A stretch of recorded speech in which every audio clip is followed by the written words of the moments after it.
ಮತ್ತೆ ಗೌರವಾನ್ವಿತ ತೀರ್ಪುಗಾರರಿಗೆ ನಮಸ್ಕಾರಗಳು. ಮೊದಲನೇದಾಗಿ ನಮ್ಮ ಶಾಲೆಯಲ್ಲಿ FLN ಪ್ರಗತಿ ವಿಶ್ಲೇಷಣೆಯನ್ನ ಈ ರೀತಿ ಮಾಡಿದ್ದೇವೆ. ಮೊದಲನೇದಾಗಿ ಜೂನ್ ತಿಂಗಳಲ್ಲಿ ನಾವು ಸೇತುಬಂಧ ಪೂರ್ವ ಪರೀಕ್ಷೆಯನ್ನೇ ಮಾಡ್ಕೊಂಡಿದ್ವಿ. ನಂತರ ಇಲಾಖಾ ವತಿಯಿಂದ ಆಗಸ್ಟ್ನಲ್ಲಿ ಬೇಸ್ಲೈನ್ ಎಕ್ಸಾಮ್ ಅನ್ನ ಮಾಡಿ ಅಂತ ಹೇಳಿದ್ರು. ಆ ಬೇಸ್ಲೈನ್ ಎಕ್ಸಾಮ್ ಮಾಡಿದಾಗ ಕನ್ನಡದಲ್ಲಿ ಬುನಾದಿ ಸಾಮರ್ಥ್ಯಗಳ ಸಂಖ್ಯೆ 10 ಇತ್ತು. ಆರಂಭಿಕ ಮೌಲ್ಯಮಾಪನದಲ್ಲಿ ಪ್ರಾರಂಭಿಕವಾದಂತಹ 6 ಸಾಮರ್ಥ್ಯಗಳನ್ನ ಎಲ್ಲ ಮಕ್ಕಳು ಕೂಡ ಗಳಿಸಿದ್ರು ನಮ್ಮ ಶಾಲೆಯಲ್ಲಿ.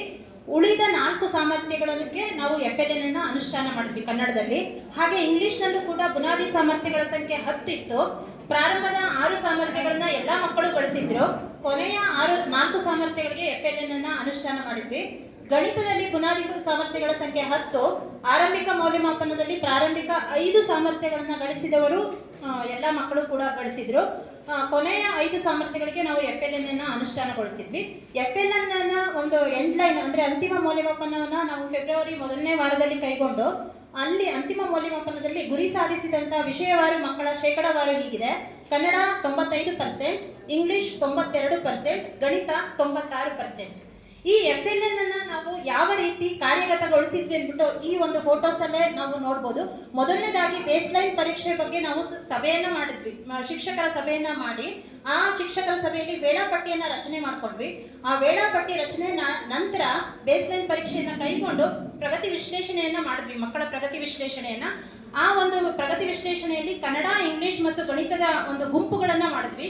ಕನ್ನಡವನ್ನ ನಮ್ಮ ಇನ್ನೊಬ್ರು ಮೇಡಮ್ ತಗೊಂಡ್ರು, ಇಂಗ್ಲಿಷನ್ನ ನಮ್ಮ ಸರ್ ತಗೊಂಡ್ರು, ನಾನು ಗಣಿತವನ್ನ ತಗೊಂಡು ಗುಂಪು ಚಟುವಟಿಕೆಯಲ್ಲಿ ನಾವು ಮಕ್ಕಳನ್ನ ಕೂಡಿಸಿ 2:30 ಇಂದ 3:30ವರೆಗೂ 1 ಅವರ್ ನಾವು ಶಿಕ್ಷಕರ ಮಾರ್ಗದರ್ಶನದಲ್ಲಿ ಗುಂಪುಗಳನ್ನ ಮಾಡಿ ಪ್ರತಿಯೊಂದು ಮಗುವಿನ ಒಂದು ಕಲಿಕೆಯಲ್ಲಿ ನಾವು ಆಸಕ್ತಿಯನ್ನ ವಹಿಸಿ ಗಮನ ಕೊಟ್ವಿ.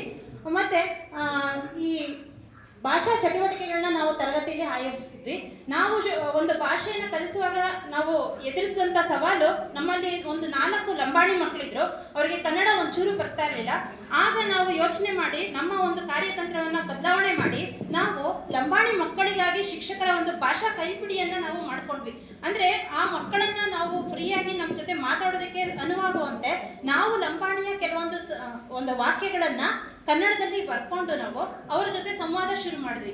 ಆಗ ನಮಗೆ ತುಂಬಾ ಮಕ್ಕಳು ಹತ್ತಿರವಾದ್ರು, ಅವರ ಒಂದು ಏನು ಕಲಿಕಾ ತೊಂದರೆಗಳು ನಮಗೆ ಅರ್ಥ ಆಗ್ತಾ ಹೋಯ್ತು. ಈ ರೀತಿ ನಾವು 4 ಜನ ಲಂಬಾಣಿ ಮಕ್ಕಳನ್ನ ನಮ್ಮ ಒಂದು ಲಂಬಾಣಿ ಭಾಷೆಯಲ್ಲಿಯೇ ಅವರ ಜೊತೆ ತರಗತಿ ಭಾಷೆಯಲ್ಲಿ ಎಷ್ಟು ಬೇಕೋ ಅಷ್ಟು ವಾಕ್ಯಗಳನ್ನ ನಾವು ಈ ಶಿಕ್ಷಕರ ಭಾಷಾ ಕೈಪಿಡಿಯನ್ನ 3 ಜನ ಶಿಕ್ಷಕರು ಬಳಸ್ತಾ ಹೋಗ್ತೀವಿ. ಹಾಗೆ ಈ ಭಾಷೆ ಆದಾದ್ಮೇಲೆ ಇನ್ನು ಇಂಗ್ಲಿಷಿಗೆ ಬಂದಾಗ ಈ ಲಂಬಾಣಿ ಒಂದು ಶಿಕ್ಷಕರ ಭಾಷಾ ಕೈಪಿಡಿಯಲ್ಲಿ ಕನ್ನಡನೂ ಇದೆ, ಲಂಬಾಣಿನೂ ಇದೆ, ಇಂಗ್ಲಿಷು ಕೂಡ ಇದೆ. ಈ ರೀತಿಯಿಂದ ಕನ್ನಡ, ಇಂಗ್ಲಿಷ್ ಎರಡಕ್ಕೂ ನಾವು ಈ ಒಂದು ಕೈಪಿಡಿಯನ್ನ ಎಲ್ಲ ಶಿಕ್ಷಕರು ಬಳಸ್ಕೊಂಡ್ವಿ. ಹಾಗೆ ಇಂಗ್ಲಿಷಲ್ಲಿ ನಾವು RI ಇಂದ ನಮ್ಮ ಒಂದು RI ಅದರ ವತಿಯಿಂದ ಈ ಶ್ರವ್ಯ ಒಂದು ಸಲಕರಣೆಗಳನ್ನ ನಾವು ಟೇಪ್ ರೆಕಾರ್ಡರ್ ಇರೋದ್ರಿಂದ ಈ ವೋವೆಲ್ ಸೌಂಡು, ಕಾನ್ಸನೆಂಟ್ ಸೌಂಡ್ಸ್ ಇವನ್ನೆಲ್ಲ ನಾವು ಭಾಷೆಯ ಒಂದು ಉತ್ತಮಪಡಿಸುವಿಕೆಗಾಗಿ FLN ಅಲ್ಲಿ ಅನುಷ್ಠಾನ ಮಾಡ್ಕೊಂಡ್ವಿ. ಹಾಗೆ ಇದರಲ್ಲಿ ಇರುವಂಥದ್ದನ್ನ ರೆಕಾರ್ಡ್ ಮಾಡಿ ನಾವು ವಾಟ್ಸಪ್ ಗ್ರೂಪ್ನಲ್ಲಿ ಶೇರ್ ಮಾಡ್ತಾ ಇದ್ವಿ. ಪೋಷಕರು ಕೂಡ ಕೇಳಿಸ್ಕೊಳ್ಳೋರು ಇಂಗ್ಲಿಷನ್ನ, ಹಾಗೆ ಮಕ್ಕಳು ಕೂಡ ಕೇಳಿಸ್ಕೊಂಡು ನಂತರ ಮುಂದಿನ ತರಗತಿಯಲ್ಲಿ ಬಂದಾಗ ಅವರು ನಮಗಿಂತ ಹೆಚ್ಚಾಗಿ ಒಂದು ಇಂಗ್ಲಿಷ್ ಭಾಷೆಯನ್ನು ಉಚ್ಚಾರಣೆ ಮಾಡೋದು ಕಲ್ತಿರ್ತಾ ಇದ್ರು. ಇದು ತುಂಬಾ ಪರಿಣಾಮಕಾರಿಯಾಗಿ ನನಗೆ ಕಾಣಿಸ್ತು ಒಂದು ಇಂಗ್ಲಿಷ್ ಭಾಷೆಯ ಒಂದು ಕಲಿಕೆಯಲ್ಲಿ.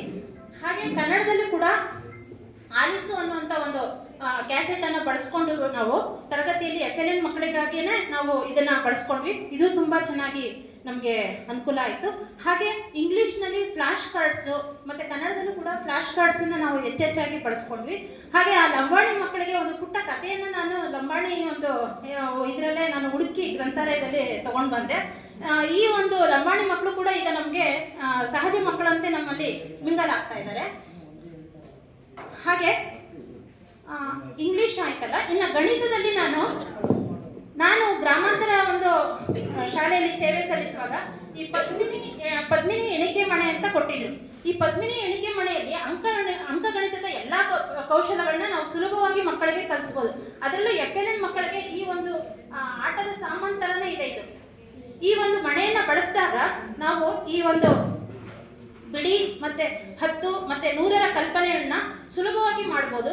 ಹಾಗೆ ಇಲ್ಲಿ ಕೆಲವೊಂದು ನಾವು ಕಲಿಕಾ ಸಾಧನಗಳನ್ನ ಬಳಸ್ಕೊಂಡು ಅಂಕಿ ಮತ್ತೆ ಇದು ಹಣದ ವ್ಯವಹಾರಕ್ಕೆ ಸಂಬಂಧಪಟ್ಟಂತ ಒಂದು ಆಟಿಕೆ ನೋಟುಗಳು ಇವುಗಳನ್ನೆಲ್ಲ ಬಳಸ್ಕೊಂಡ್ವಿ. ನಾವು ಪ್ರತಿಯೊಂದು ಒಂದು ನಾವು ತರಗತಿಯಲ್ಲಿ ನಾವು ಇದನ್ನ FLN ಮಕ್ಕಳಿಗಾಗಿ ಒಂದು ಸರಳ ಅಕ್ಷರಗಳನ್ನ ಗುರುತಿಸೋದು ಮತ್ತೆ ಸರಳ ಪದಗಳನ್ನ ಮಾಡೋದಕ್ಕೆ ಈ ಒಂದು ಫ್ಲಾಶ್ ಕಾರ್ಡ್ಸ್ ಅನ್ನ ತರಗತಿಯಲ್ಲಿ ಯಾರು ಚೆನ್ನಾಗಿ ಅತ್ಯುತ್ತಮವಾಗಿ ಓದ್ತಾರಲ್ಲ ಅಂತ ಮಕ್ಕಳಿಂದ ನಾವು ಇದನ್ನ ಮಾಡಿಸಿದ್ವಿ.